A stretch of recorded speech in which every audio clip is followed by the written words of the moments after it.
ఉన్న బంగారాన్ని విడిపించి ఆ రోజు ఆన్లైన్ రేటుకే మేము కొంటాం. Sharma gold company. Hi, welcome to our channel. ఈ రోజు మనతో పాటు ఉన్నారు జ్యోతిష్య వాస్తు పండితులు, జ్యోతిష్య వాస్తు శిక్షణ నిపుణులు, మహాగౌరి ఉపాసకులు శ్రీ దింటకుర్తి మురళీకృష్ణ గారు. నమస్కారం గురువు గారు. నమస్తే నాన్న. హరి ఓం శివ. సార్, మదన పౌర్ణమి ఈ నెల 23వ తేదీన మదన పౌర్ణమి అయితే ఉంది. మదన పౌర్ణమి రోజు ముఖ్యంగా ఏం చేయాలంటారు? అసలు అది ఎవరెవరైతే పెళ్లి కాలేదు, అసలు ఫస్ట్ ఆఫ్ ఆల్ మదన పౌర్ణమి అనే విశిష్టత ఫస్ట్ తెలుసుకుందాం మనం. మనకి ఎలాగైతే అనంగ త్రయోదశి సంవత్సరానికి ఒక్కసారి వచ్చే పర్వదినం కింద మనం చెప్పుకున్నాం, అలాగే ఈ మదన పౌర్ణమి అనేది కూడా ఒక అద్భుతమైన పర్వదినం కింద చెప్పుకోవచ్చు. రెండోది అంటే చైత్ర శుద్ధ పౌర్ణమి మనకి ఏదైతే ఉందో దాన్ని మనం మదన పౌర్ణమిగా జరుపుకుంటాం. ఈ మదన పౌర్ణమి యొక్క విశిష్టత, ఎవరికైతే వివాహంలో ఆలస్యం అవుతుంది, అంటే ఎప్పుడు నుంచి సంబంధాలు చూస్తున్నాం కానీ సెట్ అవ్వట్లేదనో, లేకపోతే అంటే సంబంధాలు వస్తున్నాయి, మ్యారేజ్ వరకు వెళ్తున్నాయి కానీ క్యాన్సిల్ అయిపోతున్నాయి అని, ఇట్లా రకరకాల జ్యోతిష్య సమస్యలతో బాధపడే వాళ్ళకి ఈ మదన పౌర్ణమి రోజు నేను చెప్పే ఒక పరిహారం చాలా అద్భుతంగా ఉపయోగపడుతుంది. ఎందుకంటే మరీ చెప్తున్నాను, ఇప్పుడు మనం జనరల్గా చేసుకునే పరిహారాలకి ఏ గురువారమో లేదా పలానా తిథి రోజు పలానా పౌర్ణమి రోజు చేసుకోమని చెప్తాము. దానికి ఉన్న పరిహారాలకి చేసుకునే దానికి ఉన్న ఫలితం కన్నా కూడా మనకి ఇలా పర్వదినాల్లో చేసుకునే ఈ యొక్క పరిహారాలకి ఫలితం చాలా డబుల్గా ఉంటుంది అన్నమాట. ఎవరికైతే అమ్మాయిలకి అమ్మాయిలకి ఎలా చేయాలి, అబ్బాయిలకి ఎలా చేయాలి క్లియర్గా చెప్తాను నేను. ఎవరైతే అమ్మాయిలు మ్యారేజ్ కావట్లేదు అని బాధపడుతున్నారో వారు ఈ పౌర్ణమి రోజు ఉదయం మీ యొక్క పూజా మందిరంలో చక్కగా నేల మీద ఏదైనా ఒక పీట వేసి దాని మీద అష్టదళ పద్మాన్ని లిఖించండి. దాని మీద పసుపు కలర్, ఎల్లో కలర్ క్లాత్ పరచండి. కేజింబావు శనగల్ని దాని మీద పోయండి. దానిపైన ఎరుపు కలర్ క్లాత్ పరచండి. దాని మీద కేజింబావు కందులు పోయండి. అంటే గురువు యొక్క అనుగ్రహానికి, కుజుని యొక్క అనుగ్రహానికి మనం ఇక్కడ పూజ చేస్తున్నాం. అంటే జాతకంలో ఏమైనా చిన్న కుజు దోషాలున్నా, వివాహకారకుడైన గురువు బలం పెరగడానికి అద్భుతమైన పరిహారం. అది మదన పౌర్ణమి రోజు చాలా అద్భుతమైన పరిహారం ఇది. ఇట్లా పసుపు కలర్ క్లాత్ మీద శనగల కేజింబావు, తర్వాత మళ్ళీ రెడ్ కలర్ క్లాత్ దాని మీద వేయండి. దాని మీద కేజింబావు కందులు పోయండి. దానిపైన కలశ స్థాపన చేసి ఆ నీళ్ళలో తీర్థం పౌడర్ అని దొరుకుతుంది. లేదు మీరు తయారు చేసుకోవాలంటే కనుక పంచగవ్యాలతో, అంటే జాజికాయ, జాపత్రి, పచ్చకర్పూరం వీటితో మీరు తయారు చేసుకోవచ్చు. అలా తయారు చేసుకుని కూడా మీరు దాంట్లో వట్టి వేలు పౌడర్ ఇవన్నీ కూడా దాంట్లో వేయచ్చు. తయారు చేసుకోవాలని వాళ్ళు తీర్థం పౌడర్ అని ఉంటుంది, దాంట్లో వేసుకోండి. వేసుకొని ఒక బ్రాహ్మణోత్మను పిలుచుకోండి.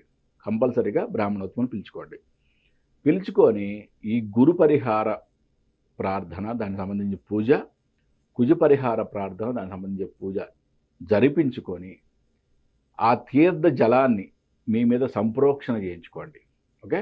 మీ మీద సంప్రోక్షణ చేయించుకోండి. నెక్స్ట్ ఆ దానాలు, ఆ మన ధాన్యం పోసాం కదా, వస్త్రంతో సహా బ్రాహ్మణోత్మనికి సరైన ఒక పారితోషికం ఎంతో కొంత పెట్టి ధనంతో సహా వారికి దానం చేయండి. అంటే ఇక్కడ ఈ గ్రహాలకు సంబంధించిన బాధలు పూర్తిగా తొలగిపోతాయి. మీకు వివాహం చాలా త్వరగా అయ్యే ఛాన్సెస్ ఉంది. మరి అబ్బాయిలకైతే ఎలా చేయాలి? అబ్బాయిలకైతే సేమ్ మనం చెప్పినట్టుగానే దేవాలయంలో మన పూజా మందిరంలో ఒక పీట ఆసనం వేసి దాని మీద అష్టదళ పద్మం వేసుకొని చక్కగా పసుపు కలర్ క్లాత్ పోయండి, పరచండి. దాని మీద కేజింబావు శనగలు, దానిపైన తెల్లని వస్త్రం పైన కేజింబావు బొబ్బర్లు. మగవారికి గురువుకి శుక్రుడికి సంబంధించిన ఉపశమనం, అంటే ఎటువంటి దోషాలు ఉన్నా కూడా వాళ్ళకి తొలగిపోవాలని, మ్యారేజ్కి ఇంపార్టెంట్గా కావాల్సిన గురుబలం పెరగడం కోసం గురువుని, వీరిద్దరిని కూడా ఈ యొక్క ధాన్యాలు పోసి మళ్ళీ దాని మీద కలుషం పెట్టి సేమ్ ప్రాసెస్ బ్రాహ్మణ్తో ఈ యొక్క రెండు గ్రహాలకు సంబంధించిన పూర్తి పూజా విధానం చేసుకొని ఆ జలాన్ని మీ మీద సంప్రోక్షణ చేయించుకోండి. ఇలా చేసి మళ్ళీ ఆ ధాన్యాలు సరైన పారితోషికంతో ఆ బ్రాహ్మణోత్తములకి దానంగా ఇవ్వండి. ఇలా చేయటం వలన మీకు సత్వరమే చాలా త్వరితగతిన వివాహం కుదురుతుంది అని శాస్త్రం చెప్తుంది. ఇంకా మీకు ఇంకా ఇన్డెప్త్గా చెప్పాలి అంటే నేను ఎవరికైతే ఎవరి జన్మ కుండలిలో ఓకే మేషంలో కానీ తులలో కానీ గురువు ఉన్నాడో ఓకే మేషంలో కానీ తులలో కానీ గురువు ఉన్నాడో వారు ఈ యొక్క పరిహారం చేస్తే 90 to 95% సక్సెస్ అని చెప్పచ్చు. ఓకే ఓకే అంటే ఎప్పటి నుంచో మనం చూస్తున్నామండి మ్యారేజ్ కుదరట్లేదు అన్న వాళ్ళు మీ యొక్క జన్మకుండలు ఒకసారి పరిశీలించుకోండి. మీ జన్మజాతకంలో మీది ఏ రాశి అవనివ్వండి, లేదా ఏ నక్షత్రం అయినా అవనివ్వండి, లేదా ఏ లగ్నమైనా అవనివ్వండి, మీ యొక్క జన్మకుండల్లో మేషరాశిలో కానీ తులారాశిలో కానీ గురువు ఉన్నట్లయితే ఇప్పుడు గోచార గురువు యొక్క ప్రభావాన్ని బట్టి మీకు 90 to 95% మ్యారేజ్ అవ్వటం ఖాయం. ఓకే మీ యొక్క జన్మకొండల్లో గురువు సింహరాశిలో కానీ ధనుర్రాశిలో కానీ ఉంటే కనుక 75 to 80% సక్సెస్ అవుతుందని చెప్పచ్చు. ఓకే ఈ యొక్క అద్భుతమైన అవకాశాన్ని అందరూ ఎవరైతే మ్యారేజ్ కోసం పరితపిస్తున్నారో వాళ్ళు చేసుకోండి. మ్యారేజ్ అయిన వాళ్ళు కూడా దంపతులుగా కూర్చొని చేసుకోవచ్చు. చేసుకుంటే వల్ల కూడా వారి యొక్క దాంపత్య జీవితం మంచిగా ఉంటుంది. బట్ పరిహారం మాత్రం ఇది ఒక అద్భుతమైన పరిహారంగా చెప్పుకోవచ్చు. సంవత్సరానికి ఒక్కసారి వచ్చే పర్వదినం కాబట్టి ఈ యొక్క పర్వదినాన్ని ప్రతి ఒక్కరూ ఎవరికైతే మ్యారేజ్ గురించి ఎన్నో ప్రాబ్లమ్స్ జాతకరీత్యా కానీ ఏదైనా కానీ ఈ యొక్క అద్భుతమైన పరిహారం చేసుకోండి. రియల్గా మీకు నేను చెప్పిన ఆ లగ్నాల్లో కనుక మీకు గురువు కనుక ఉన్నట్టు ఆ యొక్క రాసుల్లో నేను చెప్పిన రాసుల్లో మీకు చాలా యోగకారకం, చాలా త్వరితగతిన వివాహం జరిగే ఛాన్సెస్ ఉన్నాయి. మొండి జాతకులకు కూడా ఇది వర్తిస్తుంది అంటారా? మొండి జాతకులు కూడా అంటే మొండి జాతకులు అంటే ఎన్నో రోజుల నుంచి చూస్తూ ఉంటారు. సో వాళ్ళకు కూడా ఈ రెమెడీ వల్ల ఫలితాన్ని అదే నన్ను చెప్పే కదా ఇప్పుడు మీకు ఇప్పుడు ఎట్లా అంటే మేషము ఓకే అండ్ తుల రాసుల్లో గనక వారి యొక్క జన్మ జాతకంలో గురువు కనుక ఉన్నట్లయితే వారికి 90 to 95% సక్సెస్.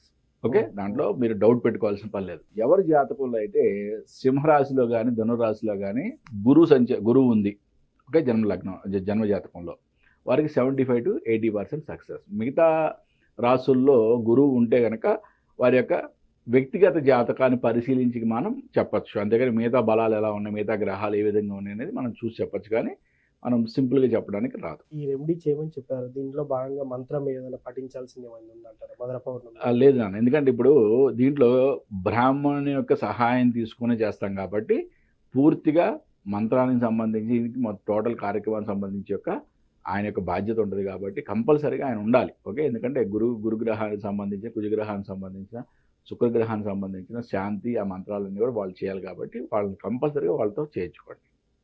ఓకే సార్, మదన పౌర్ణమి రోజు ఏదైతే ఈ రెమెడీ చెప్పారో వివాహం కానీ అమ్మాయిలకు కానీ అబ్బాయిలకు కానీ అబ్బాయిలకు కానీ చేసినట్టయితే ఖచ్చితంగా వివాహం అవుతుంది. ఎగ్జాక్ట్, దాంట్లో ఎట్టి సందేహం లేదని మీరు కరాఖండిగా చెప్పారు. సో చేసే వాళ్ళు ఎవరైనా ఉంటే చేసుకుంటే చాలా అద్భుతమైన ఫలితం చూడొచ్చు. ఎందుకంటే సంవత్సరానికి ఒకసారి వచ్చే పర్వదినాలని మనం ఉపయోగించుకోవడం మన యొక్క లైఫ్లో ఎప్పుడు కూడా అంటే ఈ శాస్త్రం మీద మీకు ఉన్న నమ్మకం డబుల్ త్రిబుల్ అవుతుంది అనమాట. ఇటువంటి పర్వదినాల్లో మనం కనుక ఇటువంటి రెమెడీస్ చేసి మనం మంచి పొందినట్లయితే. వివాహం గారి వారికి చాలా చక్కని పరిహారం చెప్పారు సార్. Thank you. నమస్తే నాన్న. హరి ఓం శివం. సో చూసారు కదా, ఎన్నో రోజుల నుంచి పెళ్లి కాని వారికి ఇది ఒక వరం అని చెప్పుకోవచ్చు. ఈ రెమెడీ చేసినట్టయితే ఖచ్చితంగానే వివాహం కుదురుతుందని గురువు గారు కరాఖండిగా చెప్తున్నారు. ఇది వాటి కార్యక్రమం. మరో కార్యక్రమంలో మళ్ళీ కలుద్దాం. Thank you.